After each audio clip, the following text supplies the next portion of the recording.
Hi, my name is Misty Rao. Today is the 29th of April. We will be discussing work environment. So I chose question number 1. So I am going to share about a work environment you have been a part of and discuss the positives and negatives that changes you would make with your first job.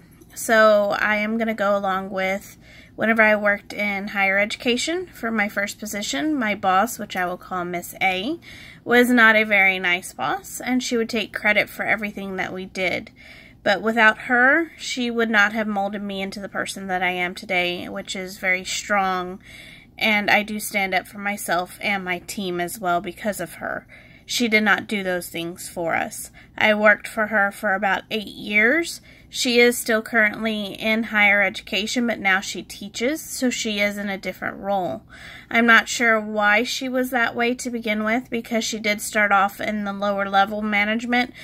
She actually started off in custodial work, and she worked her way up to the supervisor of then, which was the enrollment services.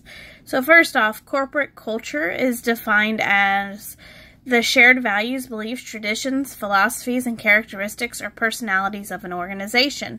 So the organization that I worked for, the culture was great at the institution. Everybody wanted to listen to what you had to say.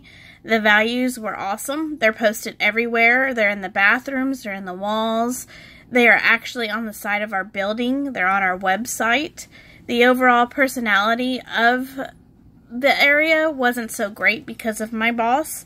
My boss made sure that she, made our lives a living hell. Motivators is a person who inspires people to perform at the best and achieve a common goal. My boss, Miss A, was not a motivator at all. She would actually put us down to try and get us to do something instead of being nice about it to motivate us. I wish she would have inspired us a little bit more to do better at our jobs instead of taking credit for every single job that we did. She took full credit. And as a boss now, as a supervisor, I do not do that. I give total credit to the person that has completed the job. Someone that motivates should help their staff and better them in doing what they do instead of putting them down, like I said. So I try my best not to put down my staff. I try and tell them thank you every single chance that I get to. I give them little gifts, little nothings that I would consider, but it's just my thank you to them. Or breakfast maybe one day, or lunch. Best practices are board standards, policies, procedures, and guidelines used by the most successful business and nonprofit organizations. The board at the college that I worked for is great. They want the input from everyone. The meetings are open to anybody that wants to come, including the community. So anything that is on the agenda, they are open to discussing with you. And if you have anything that you would like to put on the agenda, they will actually put it on there as well, as long as you have something to back it up.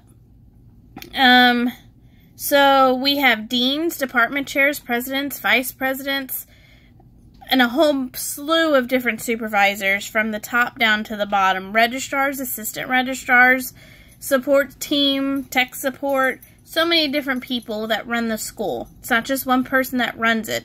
Yes, we have a chancellor, and the chancellor is the main person, but she does listen to everybody. And at that time that I had this boss, Miss A, it was a gentleman that was the chancellor, and he actually listened to everybody as well.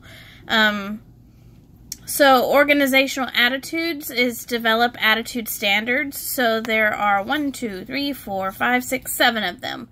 Friendliness, just give a smile. A smile goes a long way, and that's what I do tell my staff members, that we need to smile a little bit more. In the business office now where I am, we are behind glass because we deal a lot with funds and money, since we are technically the bank of the college. So if you just smile, it may make their day a little bit brighter. We are dealing with finances, and nobody likes to pay money. So that smile does go a long way.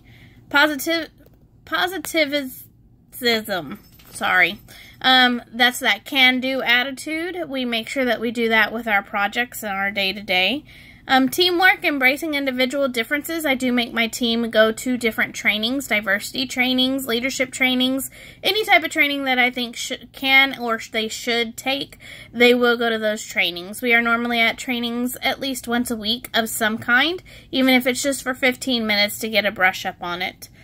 Enthusiasm. Do not talk negative. That is a big one. I have had some issues with my staff on this one, and I am still trying to iron them out, but my one-on-ones are helping with this, and hopefully it will continue to get a little bit better. Responsibility, commitment, and hold themselves accountable. My staff is very good at holding themselves accountable, but whenever Miss A was my supervisor, she held the staff to different standards, and even though we were doing what we were supposed to be doing, she did not see that we were, because we weren't finishing our work along with her work and her at-home work. Professionalism, quality along with integrity and pride of our work. All of us have professionalism. We dress that way, we speak that way, and we make sure that we get everything done. Creativity, the ability to generate and implement new ideas to support the organization's mission and goals. Like I stated, our board is very open-minded and wants to hear what we have to say. And even if it's within our organization and just our team, we all listen to one another and put a good foot forward. And then last but not least, productivity, which is efficiency. Do your tasks most productive, effectiveness, quality results in a timely fashion. So what I learned from Miss A is you have to listen to your team. Don't just take advantage of your team. And make them the star. Let them shine a little bit every once in a while and take them to some of your leadership trainings. You'll be amazed at what you can learn from your team. I hope everybody has a great rest of the semester. It's almost over.